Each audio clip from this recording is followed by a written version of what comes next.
Long ago, in a valley cradled by the mountains, there lived a widow with her 3 sons. Their father had once been a great merchant, but since his passing, the family's fortune had faded like morning mist over the fields.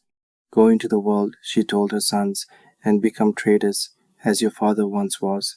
And with that, she gave each of them all she had left to give. The eldest took the gold, the second took the silver, and the youngest Dawa Zangpo took 3 simple rolls of wool. Then the 3 brothers parted ways, each down his own path. Dawa Zangpo had not walked far when he came upon some boys tormenting a poor, frightened cat. His heart ached for the creature. Without a second thought, he traded his first roll of wool for its life. Further along the road, he found a dog in the same cruel trouble and gave up his second roll of wool to set it free. Then a monkey, caged and crying, and his last roll of wool went to save it too.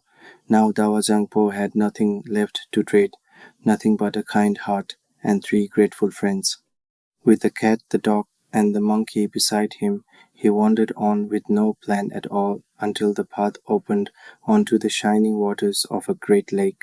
There, fishermen crowded round a great fish thrashing in the sand, eager to cut it apart and share the meat among themselves. Dawa Zangpo begged them to spare it. When they laughed and asked what he could possibly offer, he gave the only thing left to him, the clothes from his own bag. The fisherman, ashamed, released the fish. It steadied itself in the shallows and swam away into the deep. No sooner had it gone than the waters began to swirl. From the ripples rose a woman, sent by the king of the underwater world, to call Dawa Zangpo down to him. He closed his eyes, took hold of her sleeve, and sank beneath the waves down, down, toward a gate of shimmering turquoise. There he stood before the Lui Gyalpo, himself a king, with the body of a serpent and the face of gentle wisdom, crowned in a halo of coiling snakes. For 3 days, Dawa Zangpo was a guest in that hidden kingdom, fed on milk and puffed buckwheat, wrapped in the strange peace of the world beneath the lake. When at last he asked to return home, the king offered him gold, silver, jewels beyond counting. But Dawa Zangpo asked for only one thing, the small ring worn on the king's right hand.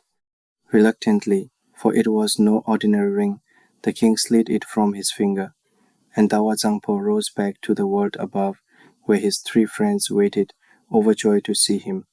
On a whim, he wished for a home, and in an instant, a magnificent palace rose gleaming from a lonely island in the middle of the lake. Far away, the king of the west, long the richest and most powerful man in the land, looked upon that sudden palace with a jealous and troubled heart. He demanded someone brave enough to cross the perilous lake and learn its secret. Only one man stepped forward, a cunning Gomchen, skilled in the tantric arts. Over mountains, across a trembling bridge, and finally by boat over the water, the Gomchen made his long and difficult way to the island. Disguised as a humble beggar, he came to the palace gate, and Dawa Zangpo, ever generous, welcomed him in without a moment's suspicion. For 3 long years, the Gomchen stayed, watching, waiting for the ring to leave Dawa Zangpo's finger, even once. It never did, until one day, in the heat of his bath, Dawa Zangpo's finger swelled, and he slipped the ring off to ease it. In that single unguarded moment, the Gomchen seized it and vanished. With the ring gone, the palace disappeared, as if it had never been. Dawa Zangpo was left with nothing but the cat, the dog, and the monkey at his side. But the cat, wisest of the 3, gathered her friends close. Now, she said, is our chance to repay his kindness. We must bring the ring home.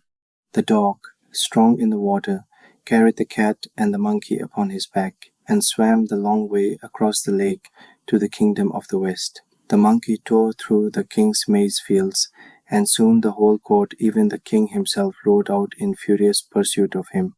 While the palace stood empty, the cat slipped inside and lay still as death beside the treasury door until the curious mouse king crept close enough to catch. Bring me the new ring, the cat demanded, or your king stays my prisoner. The mice searched high and low, and soon the ring was placed before her. True to her word, she let the mouse king go. But on the journey home, a sudden wave swept the ring from the monkey's grasp. A fish swallowed it whole, and in an instant a waterfowl swallowed the fish. The dog gave chase, driving the startled bird from the sky until it dropped its catch. He tore the ring free and raced back to Dawa Zangpo, who wept for joy at the sight of it. From that day on, the four friends lived together in peace and plenty, and Dawa Zangpo never again let the ring leave his finger. And so, the tale of Tsongpon Dawa Zangpo comes to an end. If this story touched your heart, give it a like and let us know your favorite part in the comments below. Subscribe and turn on the bell so you never miss the next tale from the mountains of Bhutan. Thank you for watching, and until next time, may kindness find its way back to you too.